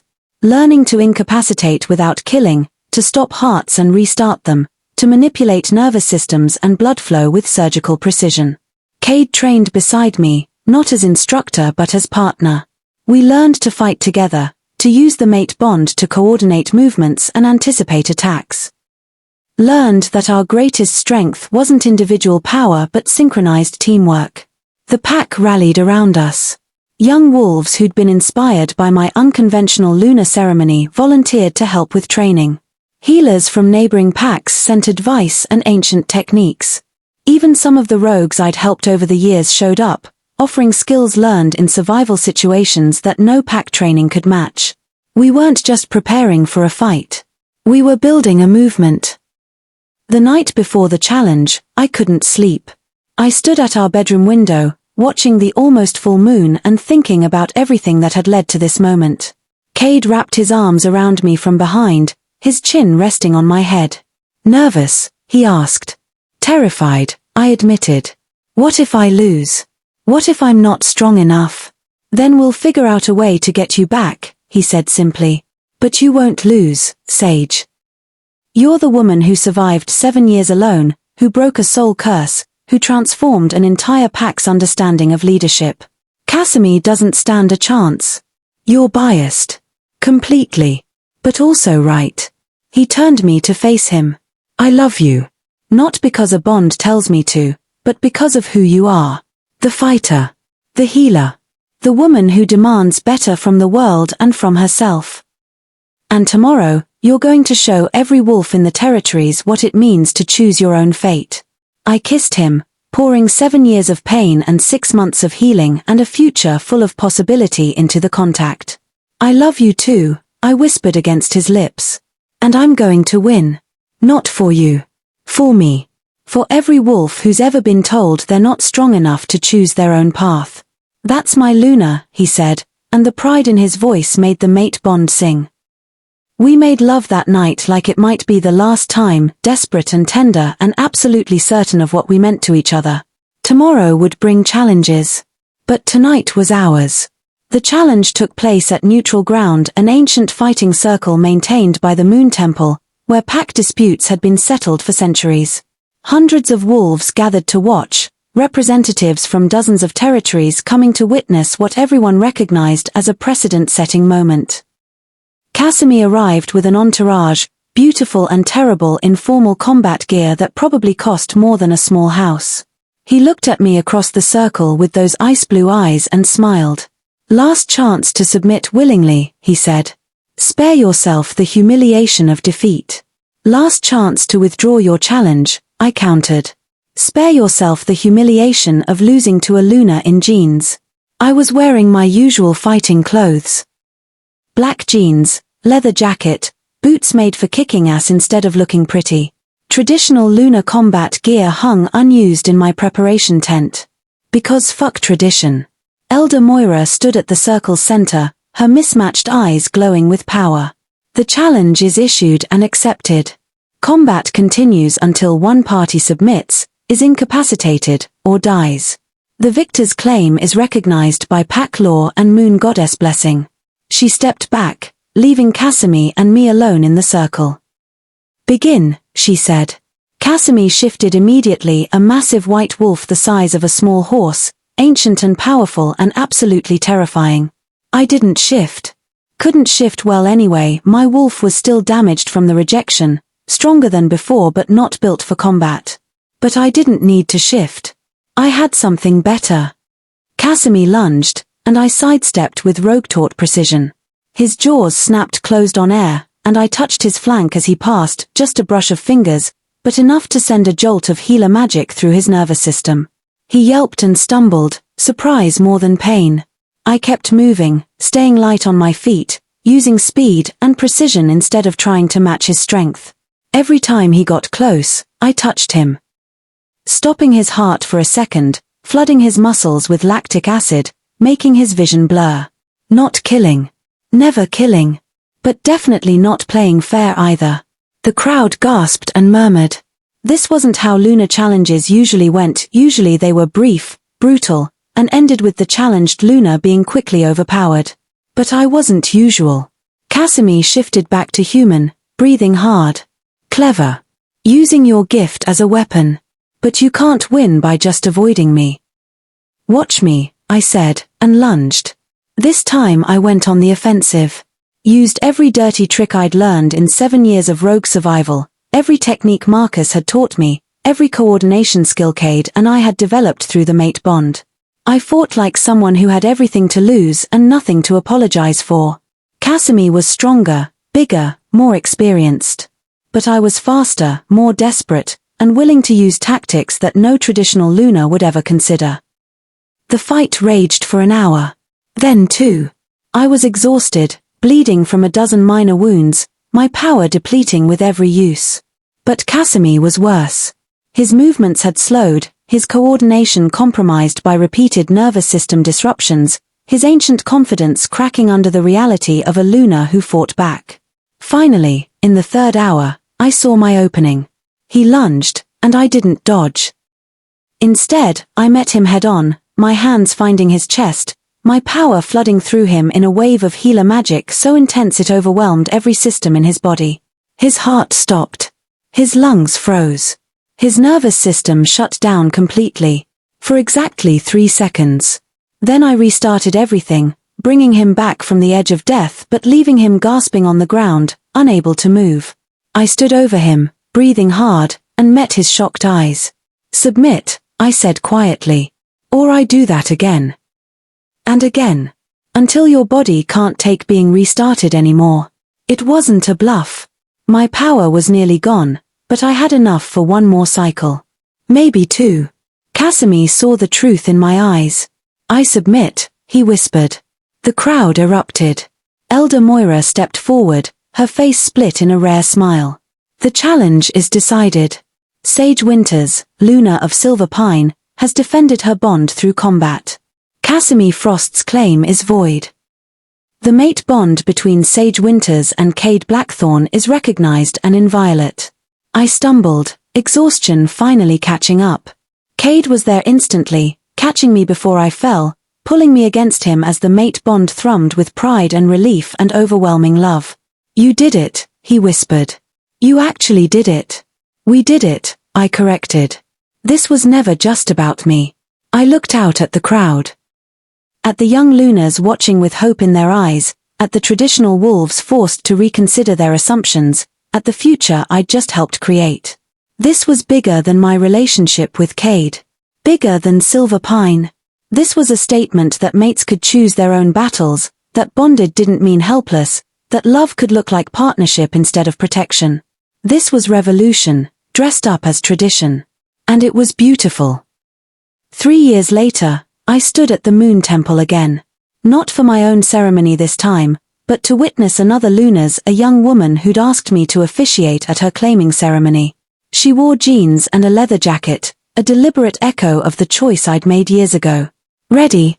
I asked her. More than ready, she said, her eyes bright with certainty. I performed the ceremony, speaking words about choice and partnership and the courage it takes to demand better from tradition. Words that had been passed down through dozens of Lunas who'd followed my example, who'd reshaped the role into something they could actually be. The revolution I'd started had spread. Pack by pack, territory by territory, wolves were learning that strength could look different. That leadership didn't require perfection. That love could be built on choice instead of compulsion. After the ceremony, Cade found me in the temple gardens. Our spot, where he'd proposed properly 3 years after our mate bond, where we'd celebrated every anniversary, where we'd shared 1,000 quiet moments of peace. Another one choosing her own path, he said, pulling me close. Another one refusing to be defined by expectations, I agreed. I'm proud of what we started. You started it, he corrected. I just learned to get out of your way. I laughed, the sound free and genuine. Best decision you ever made. Second best, he said. Best decision was spending 7 years searching for you. Third best, I countered. Second best was letting me fight Casimir. First best was learning to see me as I am instead of as you wanted me to be. He considered. Fair. But they're all branches of the same decision, choosing you. Choosing us. Choosing to be better than my worst mistakes. I kissed him, there in the garden where we'd built so many memories, and felt the mate bond hum with contentment. We weren't perfect. Still had hard days. Still navigated scars that would probably never fully heal. But we were real. And we were ours. And that was enough. Ready to go home? Cade asked. Home. The word still carried magic, even after 3 years. Yeah, I said, taking his hand. Let's go home. We walked out of the temple together, not as Alpha and Luna, but as partners. Not as a perfect love story, but as a real one. And behind us, carved into the temple garden wall, was a plaque that thousands of wolves had come to read. Words that had become a rallying cry for every Luna who refused to be defined by tradition. Rejection doesn't break you. It reveals who you were meant to become. And sometimes, the greatest love story is learning to choose yourself first, then choosing your mate anyway. Sage Winters, The Rogue Luna. The end. They say rejection is the cruelest gift a mate can give you. But I learned something better. Rejection is just the universe making space for you to become who you were always meant to be. The girl who was rejected 7 years ago couldn't have become the Luna who changed pack law. She had to break first. Had to rebuild herself. Had to learn that her worth wasn't determined by who chose her, but by who she chose to become. So if you're standing in the ashes of your own rejection, whether from a mate, a family, a dream that didn't work out, know this. You're not broken. You're being forged. And what rises from those ashes will be stronger than anything that came before. Thank you for listening to my story. Thank you for being here, wherever in the world you are. Drop a comment below telling me what you learned, what you felt, what this story meant to you. And remember, you're never too broken to become whole. You're never too rejected to be chosen. You're never too damaged to demand better. You're just being transformed. Until next time, this is the Alpha Claims Collection, reminding you that the best revenge isn't finding someone better. It's becoming someone better. And then choosing love anyway.